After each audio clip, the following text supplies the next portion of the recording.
கடலூர் மாவட்டம் crimson organic தொழிற்சாலையில் boiler வெடித்து ஊருக்குள் பரவிய நச்சு புகையால் கிராம மக்கள் அடுத்தடுத்து மயங்கி விழுந்த பகீர் சம்பவம் அரங்கேறியுள்ளது. கர்ப்பிணி பெண் உட்பட 80க்கும் மேற்பட்டோர் மருத்துவமனையில் அனுமதிக்கப்பட்டுள்ள நிலையில் தொழிற்சாலை நிர்வாகத்தினரின் அலட்சிய போக்கு மீது போலீசார் எடுத்த நடவடிக்கை என்ன?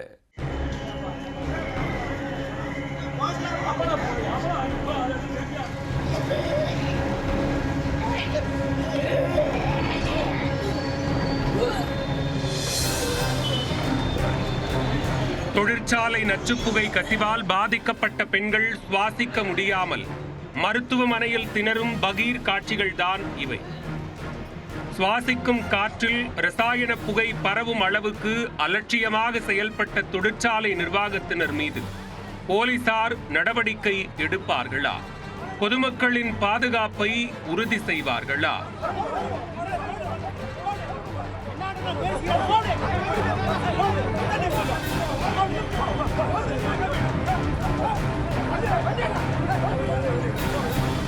கடலூர் சிதம்பரம் சாலையில் இருக்கும் சிப்காட் தொழில் மையத்தில் 50க்கும் மேற்பட்ட ரசாயன தொழிற்சாலைகள் இயங்கி வருகின்றன. இவற்றில் பாதுகாப்பு ஏற்பாடுகள் முறையாக கடைபிடிக்கப்படாததாலும் அரத பழசாகி போன இயந்திரங்களாலும் தொடர்ச்சியாக பல்வேறு விபத்துகள் அரங்கேறி வருகின்றன. அப்போதெல்லாம் அப்பாவி மக்களும் ஊழியர்களும் கடுமையாக பாதிக்கப்படுவதுடன் உயிரிழக்கும் சம்பவங்களும் நிகழ்ந்து விடுகின்றன. அந்த வகையில் தற்போது மீண்டும் ஒரு விபத்து அப்பகுதியில் அரங்கேறி இருக்கிறது. கடலூர் சிப்காட் பகுதியில் கிரிம்சன் ஆர்கானிக் என்ற பூச்சிக்கொல்லி மருந்து ரசாயன தொழிற்சாலை செயல்பட்டு வருகிறது. வெள்ளிக்கிழமை காலை தொழிற்சாலையில் இருந்து பயங்கர வெடிச்சத்தம் கேட்டுள்ளது. சிறிது நேரத்தில் தொழிற்சாலைக்குள் இருந்து அடர்ந்த புகை மூட்டம் கிளம்பியுள்ளது. கண்ணிமைக்கும் நேரத்தில் அந்த அடர்ந்த புகை அருகிலுள்ள குடிகாடு உள்ளிட்ட கிராம பகுதிகளுக்கு காற்றில் பரவ ஆரம்பித்தது. அங்கு வசித்து வந்த கிராம மக்கள் புகை மண்டலத்தால் சூழப்பட்டு கண் எரிச்சல், மூச்சு திணறல் ஏற்பட்டு சுவாசிக்க முடியாமல் திணற ஆரம்பித்தனர். பலரும் குழந்தை குட்டிகளோடு முகத்தை துணியால் மூடிக்கொண்டு உயிரை காப்பாற்றிக் கொள்ள தலைதெறிக்க ஓடினர்.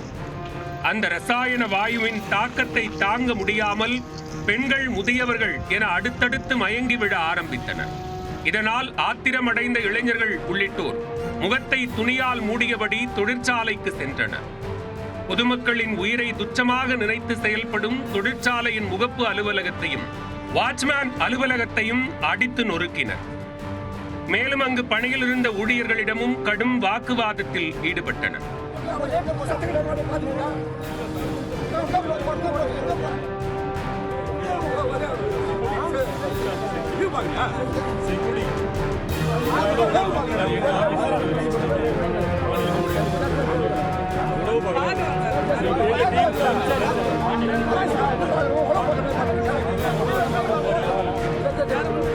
இந்த தொழிற்சாலையில் இருந்து நச்சுப்புகை வெளிவருவது இது முதல் முறை அல்ல என்றும், மாதத்திற்கு ஒரு முறையாவது நச்சுப்புகையை காற்றில் கலந்து விடுகிறார்கள் என்றும் தொழிற்சாலை நிர்வாகத்தினர் மீது பொதுமக்கள் குற்றம் சாட்டினர். அது ஏற்கனவே பராமரிப்பெல்லாம் ஒரு 3-4 வாட்டியை வெடித்து ஏற்கனவே ஒரு 100 பேருக்கு மேலே ஒரு 7 பேர் மேலே உயிரிழந்திருக்காங்க. இது ரொம்பவும் தப்பானது, ரொம்ப புறக்கணிக்கத்தக்கது. அந்த கம்பெனி அங்கே இருக்கிறதே வேஸ்ட்டு. அது இல்லாமல் ஒரு 100கணக்கான மக்கள் இன்றைக்கி புகை ரொம்ப என்ன கலர்னே தெரியல, மஞ்சள் ரெட்டு சும்மா சேர்ந்து கலந்து வந்த மாதிரி நிறையா மக்கள் ரொம்ப அவதிப்பு இல்லாமல் மூச்சு திணறாது. அங்கங்கே பொத்துன்னு மயக்கம் ஊந்துட்டு இருக்காங்க. என்ன தான் நடக்குதுன்னே எனக்கு ஒன்றும் புரியல. இதனையடுத்து கடலூர் சிதம்பரம் சாலையில் தடுப்பு கட்டைகளை அமைத்து பொதுமக்கள் சாலை மறியல் போராட்டத்தில் ஈடுபட்டனர். இதனால் கடலூர் சிதம்பரம் சாலையில் அரை மணி நேரம் கடுமையாக போக்குவரத்து பாதிக்கப்பட்டது. தகவல் அறிந்து வந்த டிஎஸ்பி ரூபன் குமார் மறியல் போராட்டத்தில் ஈடுபட்டவர்களுடன் பேச்சுவார்த்தை நடத்தினார். பேச்சுவார்த்தைக்கு பின்னும் போராட்டம் தொடர்ந்ததால் போலீசார் அவர்களை கலைத்தனர். சாலை மறியல் போராட்டத்தை கலைத்ததால் அங்கிருந்து மீண்டும் தொழிற்சாலைக்கு வந்த கிராம மக்கள் தொழிற்சாலையை முற்றுகையிட்டு வாக்குவாதத்தில் ஈடுபட்டனர். அப்போது அங்கு வந்த போலீசார் பொதுமக்களிடம் பேச்சுவார்த்தை நடத்தி உரிய நடவடிக்கை எடுப்பதாக உறுதியளித்தனர். இதனிடையே குடிகாடு கிராமத்தில் மயங்கிய நிலையில் காணப்பட்ட 80க்கும் மேற்பட்டோர் மீட்கப்பட்டு ஆம்புலன்ஸ் மூலம் கடலூர் அரசு மருத்துவமனைக்கு அனுப்பி வைக்கப்பட்டனர்.